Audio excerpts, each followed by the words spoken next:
So, welcome to Beauty of Colors podcast, Mary Beth. It's great to have you on the show. Thanks for having me. I'm looking forward to it. You're welcome. So, Mary Beth, tell the listeners about you and how did you overcome the trauma in your life? The title of my memoir sort of captures it. It's called From Junkie to Judge, One Woman's Triumph, and I want to emphasize that word over trauma and addiction.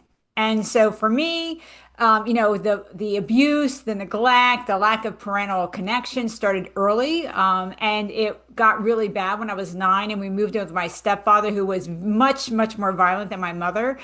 And so that sort of that made drugs attractive to me. That's like sort of a common pathway, trauma to early drug addiction. And I was shooting meth by 17, so it started early and was severe.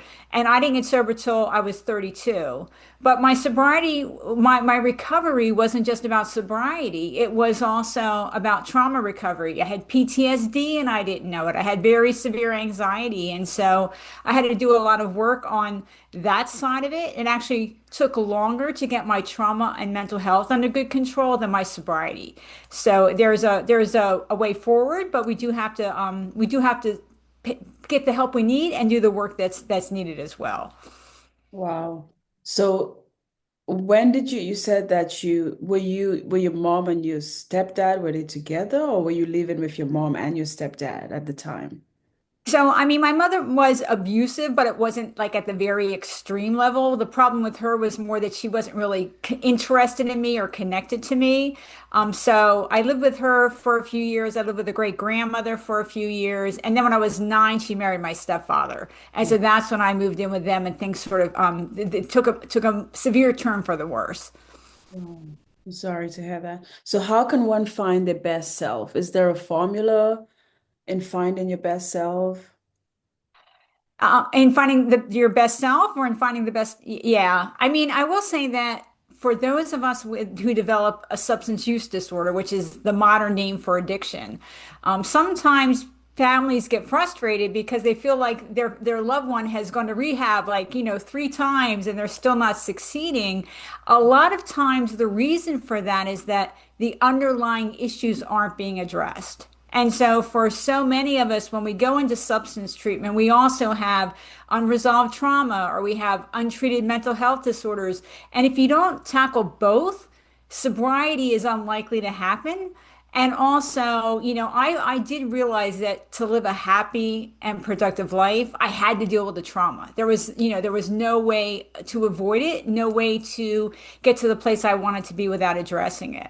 But it is a common combination, and if you only tackle one side or the other, you're not going to have a good chance of success. They need to be tackled from the beginning simultaneously.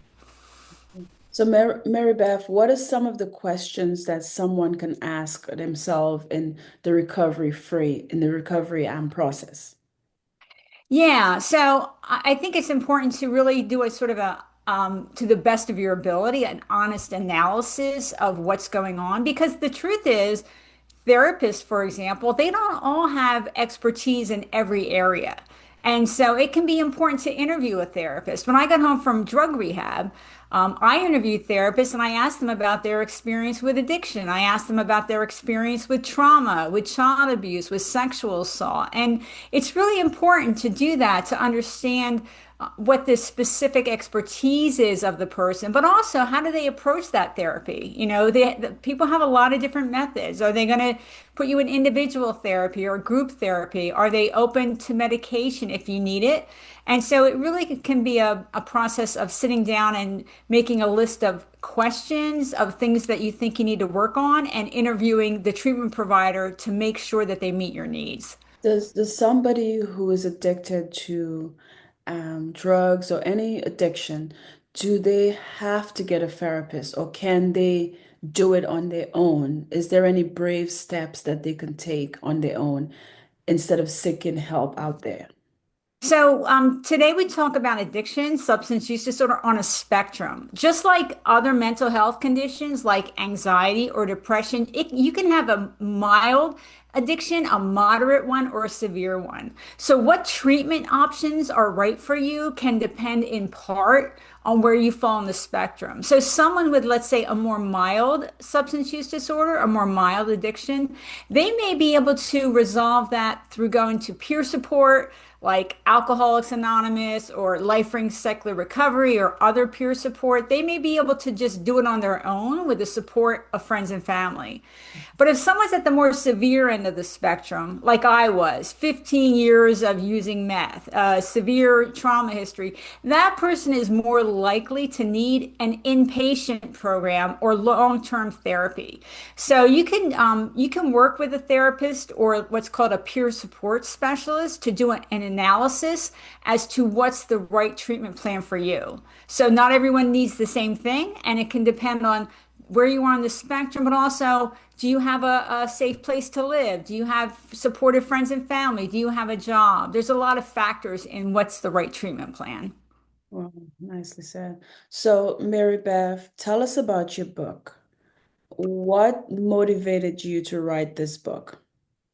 So when I was appointed a federal judge, and I will say that was at 20 years of sobriety. Okay. I mean, I got sober at 32 and I went to law school at 6 years sober at 39 and became a lawyer at 42. And so when I was appointed a judge, it was sort of a natural reflection time. Like, how the heck did I go from shooting meth for many years to federal judge?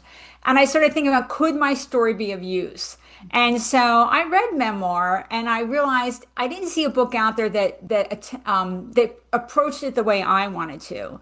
And so my memoir, the first third, is about my pre-drug childhood, because I thought it important to sort of show why it made sense to me to start using drugs at 12, to be shooting meth at 17, to be in that severe addiction so young. And then a third of it is the normal, sort of here's what my addiction looked like, how challenging, other things that happened, like a violent boyfriend. But the last third is about my first 3 years of recovery, my recovery from substances, my recovery from trauma and mental health. Because I wanted a realistic example of what does recovery really look like. Because it's a process and it can take a while and there's a lot going on. So I thought about the structure and how I could make the structure sort of be of the most value to the reader. Wow, what an inspiration you are, Mary Beth. So right now you're a lawyer, you said, or you're a judge? I'm a retired judge. I am still a lawyer, and I actually do train lawyers and judges on substance use and recovery options. For example, I do a lot of speaking, and I write. I've had pieces like in the Wall Street Journal and the LA Times, and a lot of that is on my website, junkie2judge.com. People can also reach me through my website if they have questions or speaking opportunities. My goal in my retirement is to try to be of service in a new way. Because I'm retired, I don't have to worry about professional ramifications anymore, right? So I can talk openly about everything. And I want to, educate, reduce stigma, but also be a sign of hope and inspiration about how robust recovery can be. Oh, nice. So where can the listeners get a copy of your book? And do you have any social media links? Yeah, so my book, again, From Junkie to Judge, is available on Amazon and all the usual sites, and bookstores have it or can get it. And I am on social media. I'm on X at MaryBethO underscore, and I'm on Blue Sky, Mary Beth O'Connor. And I will say that I do not argue with people on social media. Okay. But I really keep my social media narrowly focused to substance use, addiction, mental health, trauma, and recovery from all of it. And so I'll share my thoughts, but also new studies that come out, opinion pieces, new ideas. I really focus on keeping it informative within those specific areas. Nice. So, Mary Beth, if you have a last word, like something you want to say to the listeners about how can one be sober? How can one move on in life after such trauma? What would you say to them? I mean, I would say that it's important to sort of start where you are and not wait until, for example, you're 100% sure that you want to be 100% abstinent from all drugs and alcohol, or 100% sure that you're ready to tackle the traumas in your past. We never get to that point. It's really important, even though you might be ambivalent, even though you might have second thoughts or go back and forth, start where you are, because that's the real way that recovery starts. When I entered my recovery, I actually didn't think I could get sober. I didn't think it was an option on the table. But I thought, let me see, let's go and see what there is to offer. Let's try. And that really, just being willing to try, being willing to take the right first step, that's all it takes to start the path of recovery. And that's how most of us begin. Wow, what an inspiration. I'm Mary Beth. Well, Mary Beth, thank you for sharing your story and thank you for being on Beauty of Colors podcast. Well, thank you for having me. I've enjoyed our conversation.